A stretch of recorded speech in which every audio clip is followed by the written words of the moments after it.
Welcome students.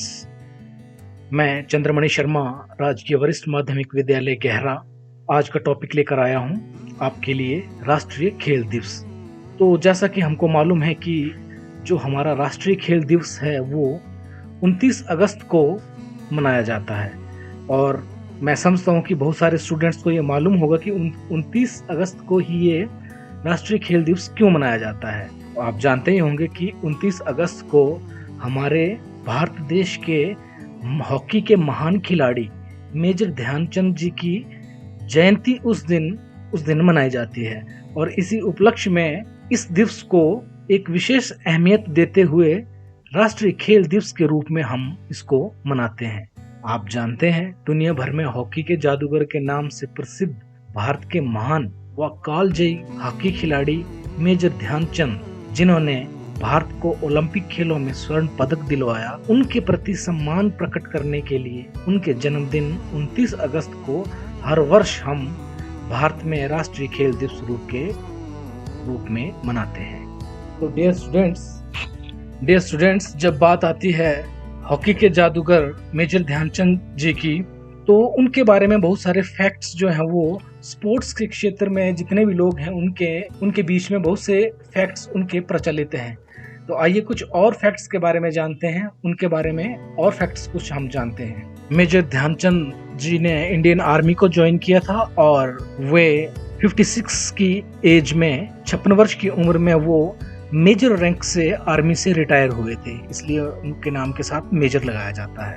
और एक और उनके बारे में स्पोर्ट्स की फील्ड में एक इंटरेस्टिंग फैक्ट ये है कि उन्होंने 14 गोल किए थे 1928 के एम्स्टर्डम ओलंपिक्स जो गेम हुए थे, उन्होंने अकेले ही 14 गोल दागे थे। और जो लास्ट विनिंग गोल था वो भी उन्हीं के द्वारा दागा गया था। ये और एक इंटरेस्टिंग फैक्ट उनके बारे में है। और अपने पूरे कैरियर में 1926 से लेकर 1948 तक उन्होंने खेला था और उन्होंने अपने पूरे कैरियर में 1000 गोल से भी अधिक गोल किए थे। और जो नेशनल हॉकी स्टेडियम दिल्ली में है वो उसका नामकरण भी मेजर ध्यानचंद जी के नाम के ऊपर ही किया गया था 2002 में। और ये उनको सम्मान देने के उपलक्ष्य में ये उस हॉकी स्टेडियम का जो है वो नामकरण किया गया था। उनके बारे में एक और बहुत प्रसिद्ध फैक्ट ये है कि उनके खेल से प्रभावित होकर उस समय के जो जर्मनी के शासक थे एडोल्फ हिटलर, उन्होंने उनको जर्मन सिटीजनशिप ऑफर की थी और आर्मी में एक हाई रैंक भी ऑफर किया था। लेकिन उन्होंने अपने देश के प्रति कर्तव्यपरायणता को दिखाते हुए और देशभक्ति को दिखाते हुए उस उच्च पद को लेने के लिए और जर्मन नागरिकता को लेने से इनकार कर दिया था।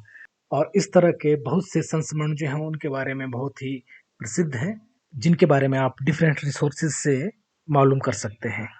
राष्ट्रीय खेल दिवस के उपलक्ष्य पर जो हमारे नेशनल अवार्ड सिस्टम है, जिसमें स्पोर्ट्स कैटेगरी के अवार्ड आते हैं, वो राष्ट्रपति के द्वारा उन खिलाड़ियों को प्रदान किए जाते हैं जिनके नाम का अनुमोदन विभिन्न खेल संगठनों के द्वारा स्पोर्ट्स अथॉरिटी ऑफ इंडिया और खेल मंत्रालय को किया गया होता है। राष्ट्रीय खेल दिवस के उपलक्ष्य पर नेशनल स्पोर्ट्स अवार्ड जो दिए जाते हैं वो इस प्रकार से हैं: राजीव गांधी खेल रत्न अवार्ड और द्रोणाचार्य अवार्ड, उसके बाद है अर्जुन अवार्ड, और उसके बाद जो अवार्ड दिया जाता है ध्यानचंद अवार्ड, और उसके बाद मौलाना अबुल कलाम आजाद ट्रॉफी जो विभिन्न यूनिवर्सिटीज को उनके उत्कृष्ट प्रदर्शन के लिए दी जाती है।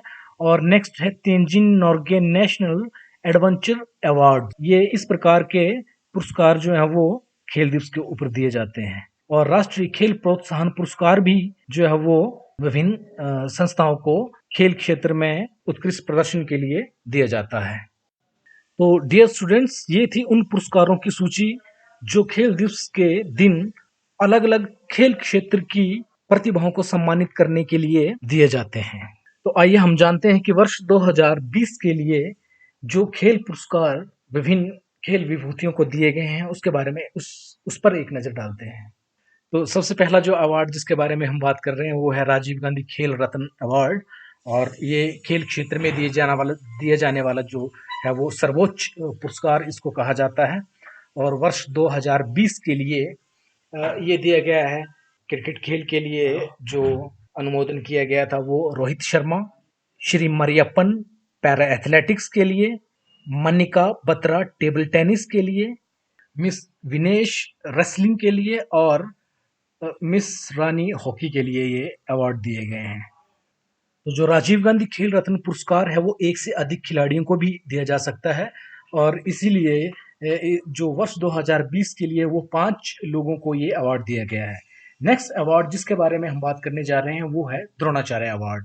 तो द्रोणाचार्य अवार्ड की केवल मैं कुछ ही नाम आपको बताऊंगा और बाकी की जो लिस्ट है वो आपके लिए असाइनमेंट है, आप उसको पूरा करेंगे, आप डिफरेंट रिसोर्सेज से उनका पता लगाइए और आप उसको नोट डाउन कीजिए। तो मैं आपको कुछ नाम बताने जा रहा हूँ। जैसा कि आप जानते होंगे कि द्रोणाचार्य अवार्ड जो है वो दिया जाता है खेल क्षेत्र की जो प्रतिभाओं को निखारने में अपना अपना योगदान देते हैं, उन विभूतियों को सम्मानित करने के लिए उन कोचेस को समान स्वरूप ये जो अवार्ड है वो आवंटित किया जाता है।